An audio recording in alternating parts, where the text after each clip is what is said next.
நமஸ்காரம். என் பேர் குப்புசுவாமி. என் தம்பி வைரவமூர்த்தி. எனக்கு ஊர் வந்து க்ஷேத்திரபாலபுரம்.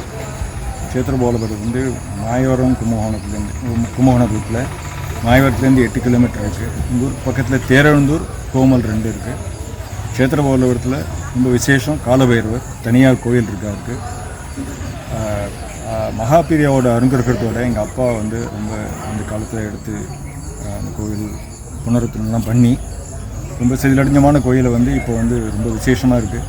அஷ்டமிக்கு ரொம்ப கூட்டம் எக்கச்சக்கமாக கூட்டம் வருதுன்னு சொல்கிறாங்க கோயிலில். நான் பெங்களூரில் இருக்கேன். என் தம்பி இங்கே வந்து சென்னையில் இருக்கான். எனக்கு 2 தங்கைகள். அப்பா வந்து ஆல்மோஸ்ட் 100 வருஷம் இருந்தார். 1 வயசு ஒரே 1.5 மாதம் இருந்திருந்தாருன்னா 100 வயசு கம்ப்ளீட் ஆகிருக்கும். அம்மாவும் 96 வயசு வரைக்கும் எங்களை தான் இருந்தார். அப்பா வந்து விவசாயம் தான் பார்த்துருந்தார். நிலம் இருந்தது, எங்களுக்கு சொந்த நிலம் இருந்தது, பார்த்துருந்தார். இப்போ எங்கள் நிலம்லாம் இல்லை. எங்கள் வீடு இருந்தது. வீடு இடிஞ்சு போனதுனால இது மாதிரி ஃபென்ஸ் போட்டு வச்சுருக்கோம். நான் படித்தது குத்தாலத்தில் தான். ஹைஸ்கூல் குத்தாலம் பக்கத்தில் இங்கேருந்து ஒரு 2 கிலோமீட்டர் தான். அங்கே தான் படித்தேன் ஹைஸ்கூல். அதுக்கப்புறம் காலேஜ் படித்தது வந்து தஞ்சாவூரில். நான் வந்து காலேஜ் முடித்தோடனே எனக்கு கார்ப்பரேஷன் பேங்க்கில் வேலை கிடச்சிது. கார்ப்பரேஷன் பேங்க்கில் ஒரு சீஃப் மேனேஜர் இருந்தேன்.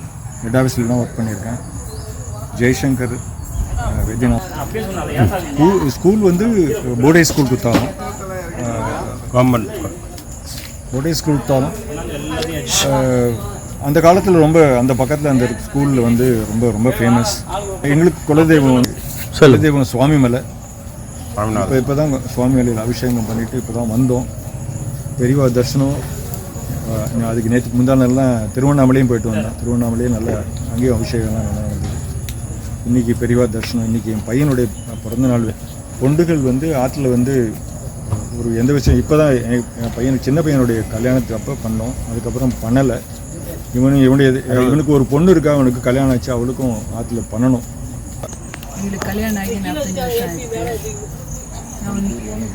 என்னோட ஊர் வானகிரி, பூம்புகார் பக்கத்தில் வானகிரிங்கிறது என்னோட ஊர். உங்களுக்கு? இந்திரா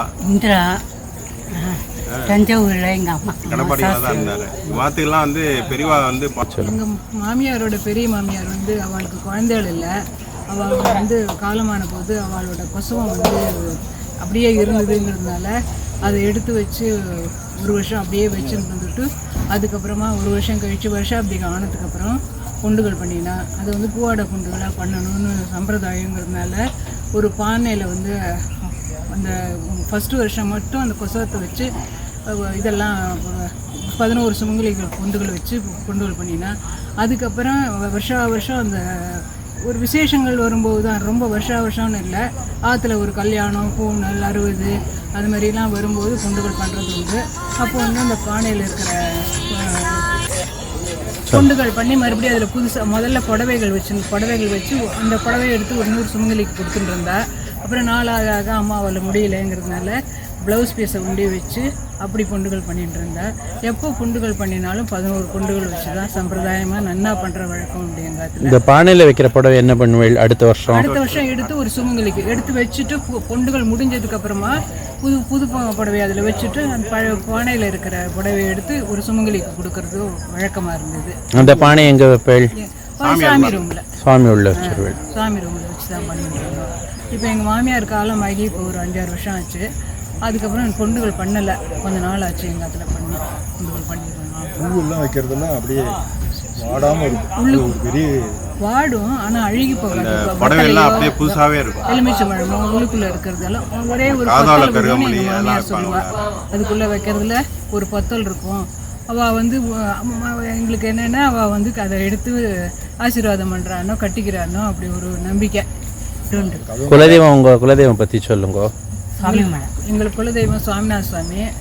ஆற்றுல எந்த விசேஷம் நடந்தாலும் கல்யாணமோ இல்லை ஒரு பூனலோ கல்யாணம் நடந்தால் தம்பதிகளை அழைச்சின்னு போய் காவடி எடுக்கிறது உண்டு. பூனல் போட்ட குழந்தைகளை அழைச்சின்னு போய் காவடி எடுக்கிறது உண்டு. மற்றபடி வருஷம் போய் குலதெய்வத்துக்கு அபிஷேகம் பண்ணிட்டு வந்துட்டு இருக்கோம்.